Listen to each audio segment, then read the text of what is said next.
Hey guys, welcome back to World of Warships. Today we're taking a look at the Tier 8 new German battle cruiser with manual secondaries. But what I've focused on mainly throughout these videos on this new tech tree line is those secondaries and a little bit on the main guns and the armor. But the torpedoes are actually amazing on this line, especially at high tier here, getting 9.5 kilometers of range. And since we're going to be buffing our secondaries with our commander build, we're getting bonus damage on our torpedoes as well. We're already taking that skill for the extra range on those secondaries.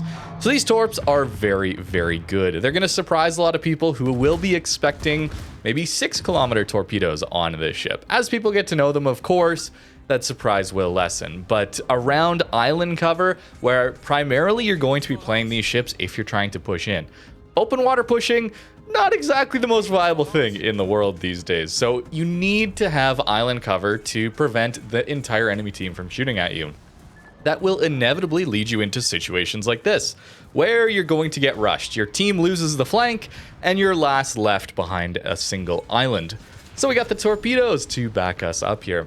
We also don't want to be going bow in on these torps, simply because Tirpitz also has torpedoes for us. And it's a lot easier to turn around like this and get our other set, our second side there, on the Tirpitz yet again. Much harder to do that bow on, you get too close and maybe miss your target. Here though, managing to get a nice kill on this Tirpitz who decided to rush us. Maybe he didn't know about the torps, okay. Otherwise, I'm pretty sure he'd make a different play. But very nice to see us getting really good damage out of these torpedoes. I don't know if we would have taken them out had we not had the secondary skill that also buffs that torpedo damage. We probably would have, but one of those torps hit the island for some reason. Some of the hitboxes in this game are a little bit poorly zoned out. Would have thought that torp cleared that island, but it did not.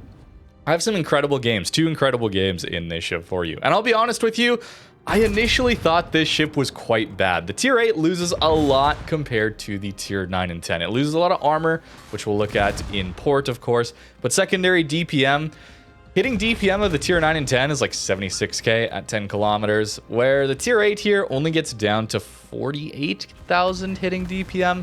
Quite a lot less there. The main guns are also worse. 6 guns here still, but you go down to 305s instead of the 350s that we get at higher tier. Dispersion's the same, battle cruiser dispersion table with 2.15 sigma, not too bad. Again, German ship, we have better AP than high explosive, even though the HE has some pretty good pen still, 76 millimeters. Just the alpha damage isn't amazing on this ship. We're losing some HP now too. The ship goes down to 49k HP instead of the 59 we see on the Tier 9 and 63 on the Tier 10. So downgrades across the board. And yet, assuming you're fighting Tier 8, this is a big part of this ship. Assuming you're fighting Tier 8, this ship is very, very good. I think the reason that I had such a difficult time playing this ship initially, played many more games in this one to get these matches for you than the Tier 9 and 10. Those came rather easily. The Tier 8 struggled a little bit. I think you all probably know it's Tier 8 Matchmaker. Having to deal with Tier 10s a lot of the time is very, very difficult for a ship like this one that needs to play at closer ranges. Because what happens at Tier 10, everybody plays at the back of the map. Everybody's camping. So you have a really difficult time of actually activating the strengths of this ship and this line. The Tier 9, the Tier 10 gain a lot more range, gain a lot more armor that allow them to play a little bit easier into those games. Where Knesebeck, pronunciation issues here. I apologize, but a little bit of a weird name here, I guess. It's harder to play this one into those up tiers. It's going to look very good in these games I have for you into the same tier, down tier. But as I've played more of the mid tier and low tiers of this line, I'm very excited to take a look at the Tier 6 and 7 soon, because those don't even have a heal. I think the Tier 8 is going to be your first look at this line if you're grinding it out in a couple of months, where you actually get to see the actual power of this line against your own tier.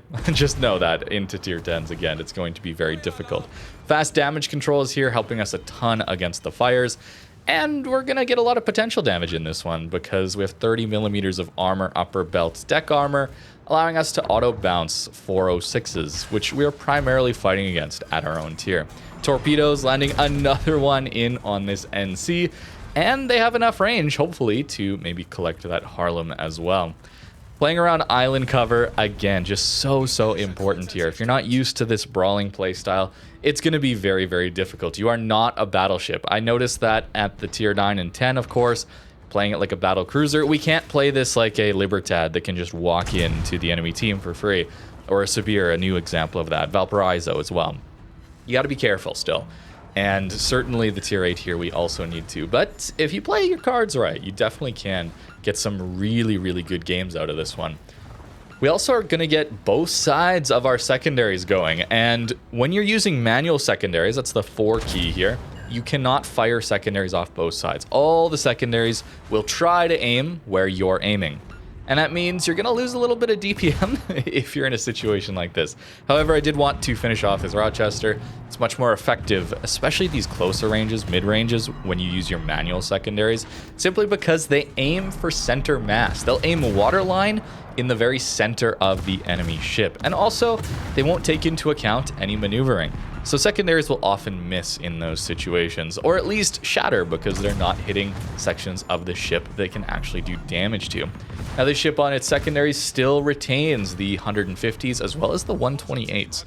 So we still have 32 millimeters of pen built into this ship, where lower tiers we start to get those 105s. Matters a little bit less. Tier 8 is when battleships get that 32 millimeters of armor on their bow stern sections.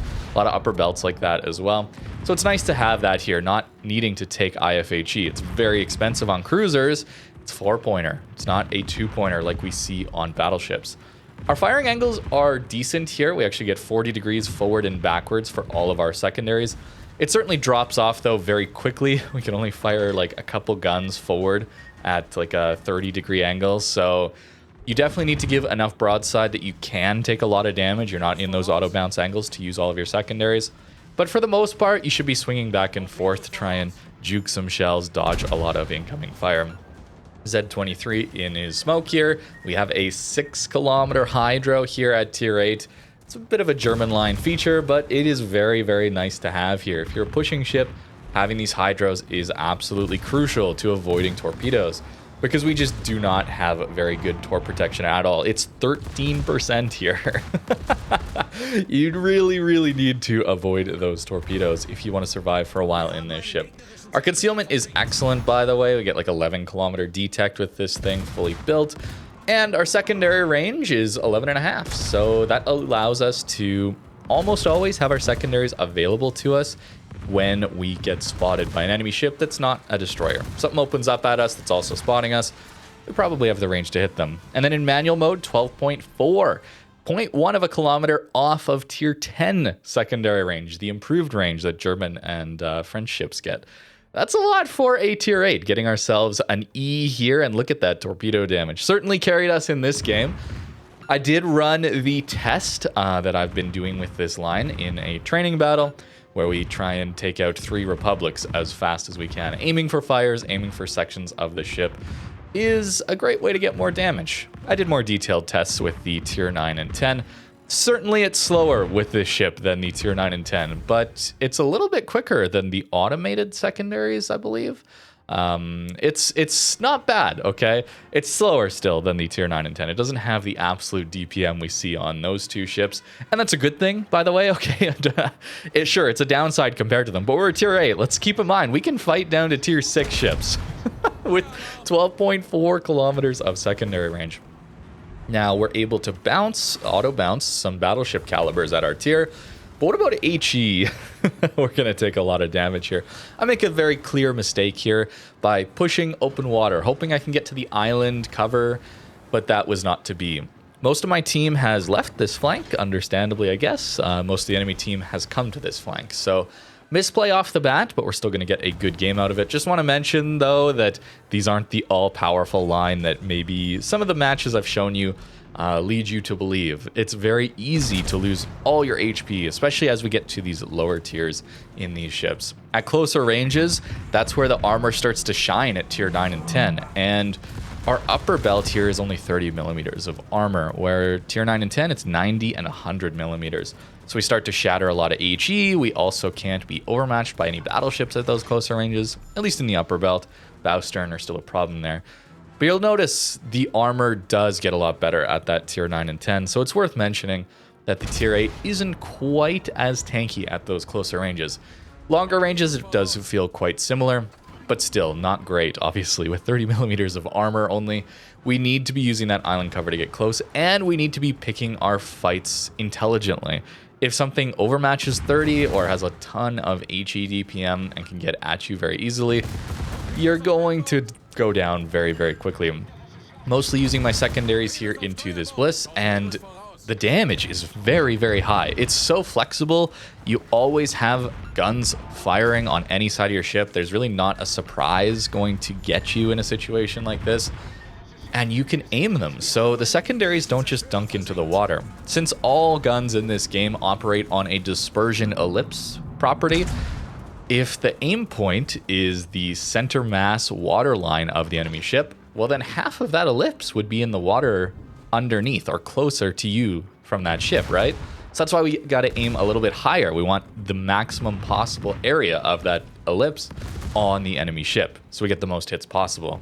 And that's another reason why these secondaries perform a lot better when you're using them manually rather than automated. However, that is a pretty niche scenario. You got to be very close for that to start to matter a lot. At longer ranges, the plunging fire really does make up for that with the automated secondaries. It makes me wonder, why not make the automated secondaries just much worse than manual, if that's the gimmick, right? Where automated secondaries already have the accuracy in most of the range, so it's not that bad to just leave them in automated mode.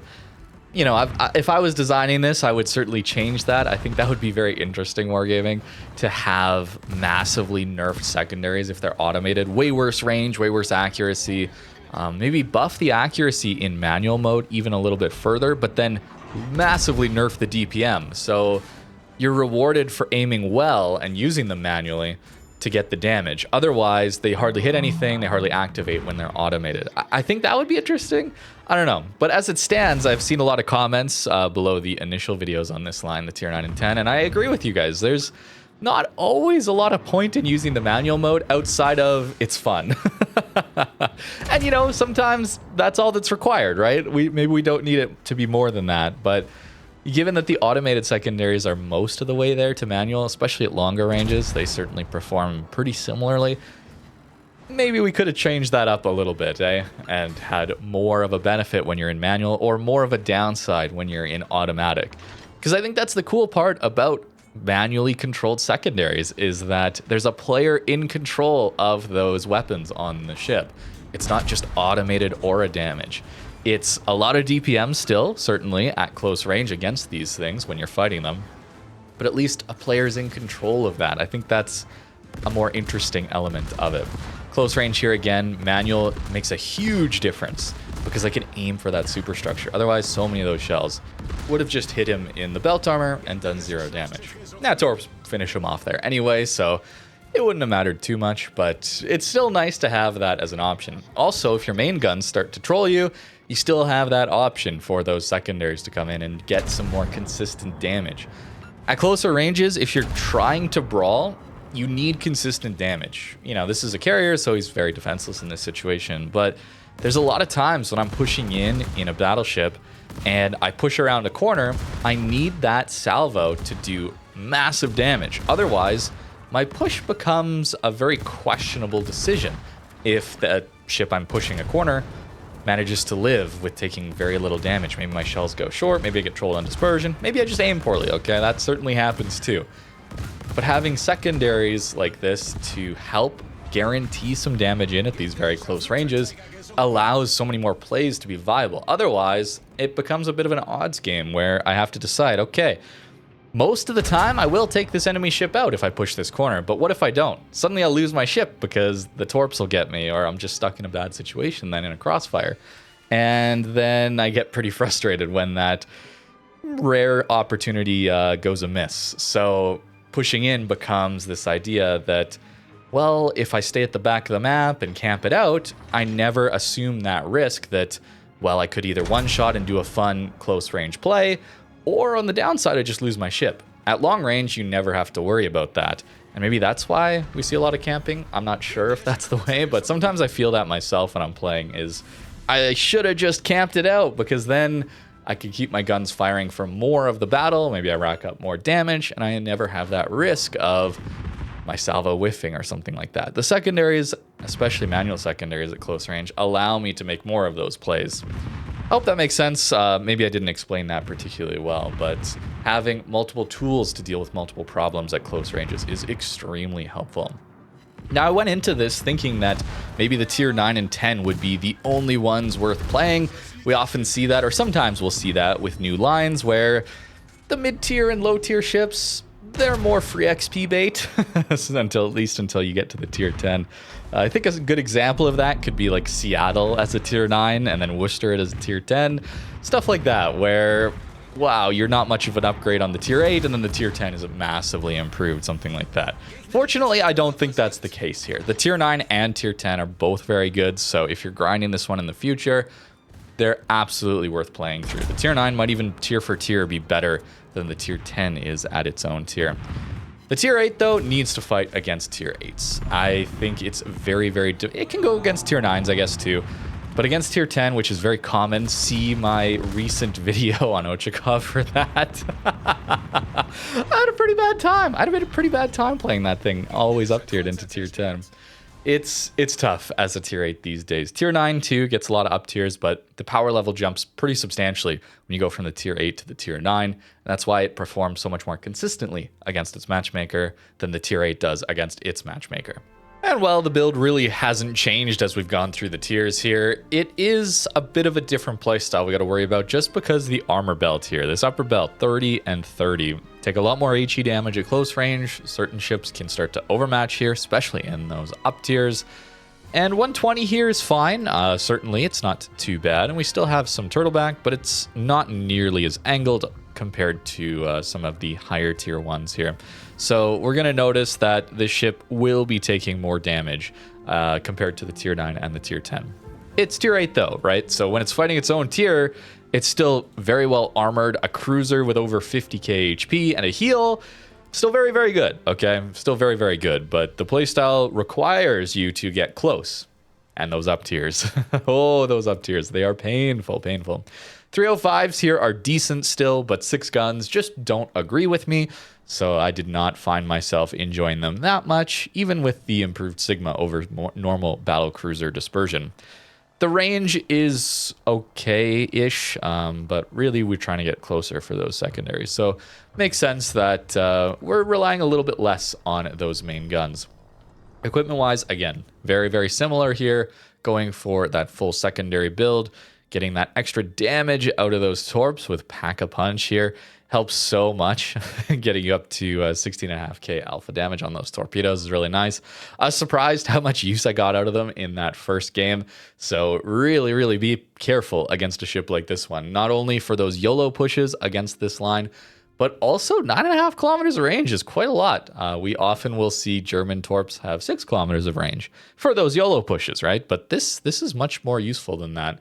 And I'm really glad to have them on this boat. It's a nice extra tool at in close range brawls. You got 3 threats, main guns, secondaries, as well as those torpedoes. It's very nice to play. As for whether or not the tier 6 and the tier 7 are worth grinding through, specifically because they don't have a heal and they have quite a bit worse armor, I guess we'll have to wait and see. But for now, the tier 8 is pretty good and the tier 9 and 10 are absolutely awesome. I'm very much looking forward to, in a couple of months, once all of you can have access to these things in the tech tree, seeing what you guys think of them. But for now, that's going to do it for today's video. I hope you guys enjoyed. Thank you for watching and have a great rest of your day.